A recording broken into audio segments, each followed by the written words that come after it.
Hello नमस्कार साथियों, स्वागत है आपका ललित एजुकेशन पर। तो साथियों, कुछ दिनों से चर्चा चल रही है कि पशु परिचर का नया सिलेबस कब जारी होगा। तो फाइनली 2 दिन पहले साथियों कि जोराराम कुमावत है, जो कि हमारे पशुपालन एंड डेयरी विभाग के मंत्री है, इन्होंने रास्ता साफ कर दिया है कि पशु परिचर का नया सिलेबस है जो जारी होने वाला है। वो भी साथियों आपको बता दो, भाग अ का साथियों भाग अ का सिलेबस है जो जारी होने वाला है। तो अब आज के वीडियो में हम ये बात करने वाले कि नए सिलेबस में क्या क्या बदलाव हो सकते हैं साथियों। यानी कि उन्होंने दे रखा है दैनिक विज्ञान, राजस्थान का भूगोल, कला, संस्कृति, तो वैसे के वैसे पूरे टॉपिक छाप दे, तो यानी वो का वही सिलेबस हो और ज़्यादा सिलेबस हो जाएगा। तो आपको साथियों अंतिम दिनों में किस तरह से तैयारी करनी है, इस पर भी अपन बात करेंगे। और साथियों क्या क्या बदलाव होंगे इस सिलेबस में, इस पे भी बात करेंगे। और साथियों इन 75 यानी कि हम 75 डे लेके चले तो कितना और पढ़ना है और किस तरह से पढ़ना है, सब कुछ इस वीडियो में अपन बात करने वाले हैं। लेकिन महत्वपूर्ण बात यह है कि जो आने वाला सिलेबस है 2 दिन में जारी होने वाला था, लेकिन अभी तक नहीं हुआ।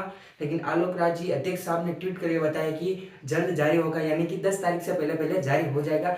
वो आप बेफिक्र, लेकिन अभी अपने पास सिलेबस है उसके अनुसार पढ़े। यानी कि आपको भाग ब का सिलेबस में कोई चेंज नहीं होगा, लेकिन भाग अ में। और साथियों अगर भाग अ में ये भी बता दे कि गणित से कितने प्रश्न आएंगे, विज्ञान से कितने प्रश्न आएंगे, तो आपको और फायदा हो सकता है। अगर साथियों वो 10th के लेवल के हिसाब से पूरी गणित के सभी टॉपिक अगर छाप देंगे सिलेबस में, तो साथियों वापिस आपको सब कुछ पढ़ना पड़ेगा जो आप अभी पढ़ रहे हो। लेकिन आपको साथियों जब तक नया सिलेबस आए तब तक, यानी 10 दिन बाद है, 15 दिन बाद है, अपनी पढ़ाई नहीं रोकनी है और आपको कंटिन्यू पढ़ाई जारी रखनी है और उसी सिलेबस के अनुसार सभी टॉपिक कवर करने हैं। नया सिलेबस कैसा है क्या पता, लेकिन एक अंदाजा लगा सकते हैं कि नया सिलेबस किस आधार पर आना चाहिए। तो साथियों पशु परिषद भर्ती परीक्षा 2023 में निकली थी, ये तो आपको पता है, आपने फॉर्म भी फिल कर दिया होगा। लेकिन इसका एग्जाम 1 दिसंबर को है, जो कि आपको पता है, मैंने वीडियो डाल रखा है कि उसमें 6 पारियों में, शायद 6 या 8 पारियों में इसका एग्जाम होगा। वो भी 1 तारीख से लगाकर 6 तारीख तक होगा और 8 पारियों में साथियों इसका एग्जाम होगा। मैंने इसका वीडियो डाल रखा है, डिस्क्रिप्शन में लिंक है, आप जाके देख सकते हो पूरी। और आप अगर अधिक जानकारी चाहते हैं तो मेरा टेलीग्राम ज्वाइन कर सकते हो, मैंने इसकी भी लिंक डिस्क्रिप्शन में दे रखी है साथियों क्या क्या बदलाव होंगे साथियों। अगर बात करें राजस्थान भूगोल की, तो राजस्थान भूगोल में बहुत सारे टॉपिक, यानी कि 15-20 टॉपिक है जो आपको सभी पढ़ने हैं। लेकिन क्वेश्चन कहाँ से भी आ सकता है साथियों। अगर टॉपिक में ये बता दें कि आपको नदियाँ पढ़नी है, जलवायु पढ़नी है, तो आपको साथियों वो टॉपिक तो आपको पढ़नी ही है। यानी कि सिलेबस में अगर पूरा टॉपिक राजस्थान भूगोल के डालेंगे तो साथियों वो टॉपिक आपको पूरे पढ़ने हैं। लेकिन उनके अलावा भी आपको कुछ कुछ पढ़ना होता है, यानी कि कृषि, राजस्थान की कृषि, तो इससे रिलेटेड करंट के क्वेश्चन भी आ सकते हैं। तो राजस्थान कला संस्कृति बात करें तो साथियों इसमें भी आपको सभी टॉपिक पढ़ने होंगे, लगभग सभी टॉपिक। लेकिन सिलेबस में अगर मुख्य तो दे रखे हैं तो वो तो आपको जरूर पढ़ने हैं और वो आपको कंप्लीट करने हैं। उसके अलावा भी आपको साथियों पूरी कला संस्कृति पढ़नी होगी। पता नहीं अब साथियों सिलेबस कैसा है, लेकिन अपन मेन गणित और विज्ञान की बातें, जीके तो सारे लोग पढ़ते हैं। गणित में साथियों, गणित में 10वीं की लेवल की बात करें तो साथियों गणित चालू होती है संख्या पद्धति, नंबर सिस्टम से। उसके बाद सरलीकरण, उसके बाद लस व मसफ, ये टॉपिक साथियों, ये टॉपिक बहुत कम एग्जामों में आते हैं। लेकिन साथियों इसमें आपको मुख्यतः कौन से टॉपिक आपको कंप्लीट करने हैं, मैं आपको बता देता हूँ साथियों। अभी साथियों अगर गणित का सिलेबस आए, अगर गणित के सिलेबस में साथियों मेन टॉपिक हैं जो साथियों अभी आपको कंप्लीट करने हैं, सिलेबस आ जाए उसमें, क्या पता साथियों कि एलडीसी का जो मैथ का सिलेबस है वो छाप दे, विज्ञान का सिलेबस है मतलब पूरा एलडीसी का वो छाप दे, या सीईटी का छाप दे। साथियों भाग में ये कुछ भी छाप सकते हैं नए सिलेबस। लेकिन साथियों गणित में आपको कौन कौन से टॉपिक पढ़ने हैं, साथियों प्रतिशत आपको पढ़ना है। सबसे पहले प्रतिशत, इससे 100% आपके क्वेश्चन आएगा। 20 क्वेश्चन 100% पशु परिचय में बनने वाले भर्ती परीक्षा में हर पारी में 10-15 से लगेगा 20 प्रश्न अवश्य बने। प्रतिशत आपको कंप्लीट करना है। उसके बाद लाभ हानि कंप्लीट करनी है साथियों। इनसे 100% क्वेश्चन बनने वाला एक एक क्वेश्चन। इसके बाद औसत कंप्लीट करना है और साथियों एसआई और सीआई कंप्लीट करना है, यानी चक्रवृद्धि ब्याज और साधारण ब्याज आपको कंप्लीट करना है। इससे क्वेश्चन 100% आपके छपने वाला है एग्जाम। बात करूँ तो मैं औसत लिख दिया साथियों, औसत के भी क्वेश्चन आएंगे। और साथियों ऐसा इन में मिला के साथियों आपको 5 क्वेश्चन आपको मिलेंगे। और साथियों सबसे एक महत्वपूर्ण क्वेश्चन बता दो, महत्वपूर्ण टॉपिक बताता हूँ, सरल भी है और वो आपको पढ़ना है साथियों। समय और कार्य, साथियों कार्य मजदूरी उसमें आता है, यहाँ ऊपर लिख देता हूँ मैं, समय और साथियों ये टॉपिक भी आपको पढ़ना है, इसमें से भी आपको क्वेश्चन मिलेंगे। साथियों गणित में आप ये टॉपिक पढ़ सकते हो, सीटी में भी आपके काम आएंगे। और साथियों पशु परीक्षा में तो काम आने वाले हैं। और साथियों मैं टॉपिक बताऊँ मैथ में, तो साथियों आपको गणना ये वाला क्वेश्चन मतलब कि क्षेत्रमिति वाला ये भी आपको पढ़ना है। कठिन है, बड़ा भी है, लेकिन पढ़ना तो पड़ेगा साथियों। सभी त्रिभुज ले लो, आयतन, शंकु, गोला, सब कुछ आपको इसमें पढ़ने हैं। तो इसमें से भी क्वेश्चन उठेगा, क्योंकि मैंने वनपाल वन रक्षक के जो पेपर देखे थे, इसके वही सिलेबस था जो कि अभी पशु परीक्षा भाग में है, उसमें भी ये क्वेश्चन आए थे। तो उन आधार पे मैं आपको ये बता रहा हूँ, क्योंकि 10वीं के लेवल का पेपर है तो जरूर छपेंगे। साथियों ये अपन गणित की बात कर ली है, तो अपन विज्ञान की बात कर लेते हैं। सामान्य विज्ञान में कौन कौन से टॉपिक आ जाएंगे आपको दोस्तों सामान्य विज्ञान में पढ़ने के लिए आपको क्या करना है। सामान्य विज्ञान में साथियों आपको क्या पढ़ना है साथियों, सबसे पहले टॉपिक पढ़ना है मानव रोग। 100% प्रश्न छपने वाला, आपके एग्जाम में छपने वाला ये प्रश्न है इससे। और साथियों मानव रोग आपको कंप्लीट करना है। उसके बाद पढ़ना है साथियों मानव शरीर, पूरा सभी सिस्टम तंत्र पढ़ना है आपको। उत्सर्जन तंत्र, श्वसन तंत्र, परिसंचरण तंत्र, तंत्रिका तंत्र, जो भी कंकाल तंत्र है, सब कुछ जो तंत्र आते हैं वो सब तंत्र आपको पढ़ने हैं। यानी अगर 10 क्वेश्चन आते हैं साथियों, तो 6 से 7 क्वेश्चन बायो में से आते हैं, लेकिन आपको बायो तो कंप्लीट करनी है साथियों। एक महत्वपूर्ण बता दो, जैव विविधता साथियों 2010 में इसका गठन हुआ था, मतलब इसकी स्थापना हुई थी 2010 में। ये प्रश्न भी आया, बात तो मैंने आपको बता दिया। जैव विविधता आपको इकोसिस्टम यानी कि आपको पारिस्थितिक तंत्र ये भी पढ़ना है। पारिस्थितिकी तंत्र ये भी आपको साथियों टॉपिक पढ़ना है, इससे भी आ जाएगा।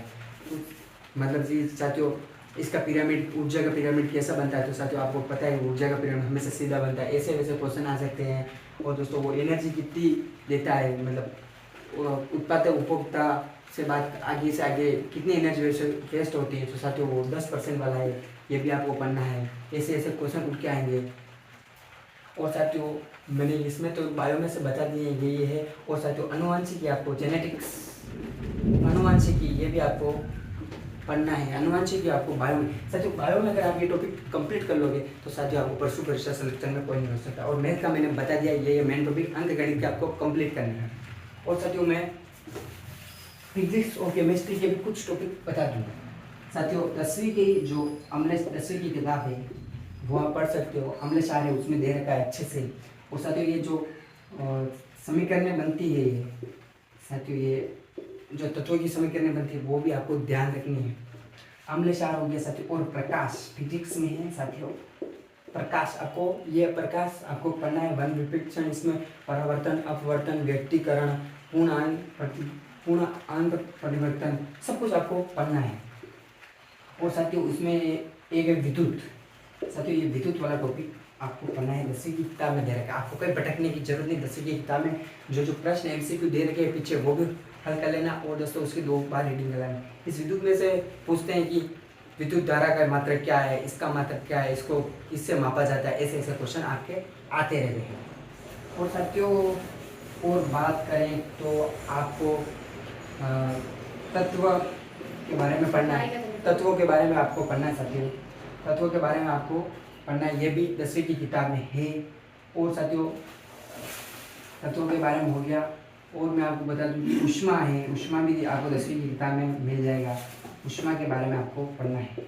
तो साथियों ये मुख्य मैंने टॉपिक आपको बताए हैं, तो ये आपको बहुत काम आने वाले। ये टॉपिक आप कंप्लीट करोगे तो, और आपको लास्ट के दिनों में आपको मॉडल टेस्ट भी लगाने होंगे, तभी जाके सिलेक्शन होगा। सिलेक्शन ऐसे नहीं होगा। लेकिन नया सिलेबस जो कि अभी प्रश्न बना हुआ है कि कैसा आएगा, तो साथियों की बोर्ड वाला कैसे बोर्ड है, RSS भी कैसे भी छाप सकता है। तो आपको ये टॉपिक तो आपको पढ़ना ही है। अगर सिलेबस में आ जाए कि साथियों ये टॉपिक के पढ़ने, तो थोड़ा आसान बन जाएगा। लेकिन उसके इर्द गिर्द आपको पढ़ने होंगे सभी ये टॉपिक मैंने बताए जो। और साथियों आपको अंतिम दिनों में लापरवाही नहीं बरतनी है, क्योंकि डेट आपको पहले से बता दी है कि 1 से 6 दिसंबर को आपको एग्जाम होने वाला है। और साथियों फायदे की बात है आपके CET में भी काम आ जाए। 40% लाने के लिए साथियों ये सब कुछ पढ़ लेना ये टॉपिक। और साथियों GK लगभग तो सभी एग्जामों में GK कैसे भी आ सकता है। अपन बोलते हैं लोकगीत में से नहीं आएगा क्वेश्चन, तो आ सकता है साथियों, लोक गायन में से आ सकता है, नृत्य में से आ सकता है। अभी ट्रेंड कम चल रहा है, इन टॉपिकों से क्वेश्चन कम आ रहे हैं। आप राजवंश ले लो, राजवंश में से क्वेश्चन फिक्स आता है, पहले नहीं आते थे। अब 1857 क्रांति में क्वेश्चन आने बंद हो गए, कम हो गए, ट्रेंड बदल गया। तो साथियों, और आपको एक राजव्यवस्था भी आपको पढ़नी होगी साथियों। अब भाई अगर सिलेबस जारी करे उसमें राजव्यवस्था नहीं, लेकिन आपको तो भी पढ़नी होगी। क्यों बताता हूँ साथियों। राजव्यवस्था को ये जोड़ देंगे करंट से पूछ लेंगे कि मानव अधिकार आयोग का अध्यक्ष कौन है। बताओ, ये राजव्यवस्था का क्वेश्चन हुआ कि नहीं? राजव्यवस्था का क्वेश्चन हुआ नहीं हुआ, लेकिन ये बता देंगे ये तो करंट का क्वेश्चन है, क्योंकि इसका अध्यक्ष अभी नया बना है, गंगाराम मूलचंदानी इसका अध्यक्ष अभी जो कि नया बना है। तो साथियों, राजव्यवस्था को भी आपको ऊपर से पढ़ना होगा, अगर सिलेबस में नहीं है। लेकिन ये अध्यक्ष, ये करंट से जोड़कर राजव्यवस्था को पूछ सकते हैं, जीके को करंट से पूछ सकते हैं, कुछ भी पूछ सकते हैं साथियों। तो आपको राजव्यवस्था को भी हल्का हल्का पढ़ना होगा, अगर आपके सिलेबस में नहीं है तो भी, क्योंकि ये अध्यक्ष कुछ भी पूछ सकते हैं। और दोस्तों, करंट की आप सभी बेस्ट किताबें आती है, नाना क्लासेस की आती है, मूमल की आती है, आप पढ़ सकते हो करंट भी। लेकिन आपको हल्का फुल्का ये भी पढ़ना होगा, मैथ भी पढ़नी होगी, गणित भी पढ़नी होगी, विज्ञान भी पढ़नी होगी, सब कुछ पढ़ना होगा अगर सिलेक्शन लेना है। तो साथियों, इस वीडियो में इतना ही। और मैं बताऊंगा कि स्पेशल अगर आपको विज्ञान में आपको क्या क्या टॉपिक और पढ़ने हो, कौन सी किताबें पढ़नी हो, इसके लिए आप कमेंट डाल दीजिएगा। नेक्स्ट वीडियो किस तरह का चाहते हो आप। और साथियों, आप बढ़ती तो आपको साथियों 1 तारीख को एग्ज़ाम है, लगभग 80 दिन बचे हैं, 80-85 दिन बचे हैं, तो आपको पढ़ना होगा। तो साथियों, इस वीडियो में इतना ही। शेयर कीजिएगा अपने दोस्त के पास जो भी अभी तक तैयारी शुरू नहीं की है। पशु परिचर का फॉर्म तो फिल कर दिया है, 17 लाख जनों ने फिल कर दिया, लेकिन पढ़ कितने रहे क्या पता साथियों। तो साथियों, इस वीडियो में इतना ही। लाइक कीजिएगा, सब्सक्राइब कीजिएगा। मिलते हैं नेक्स्ट वीडियो में जानकारी के साथ।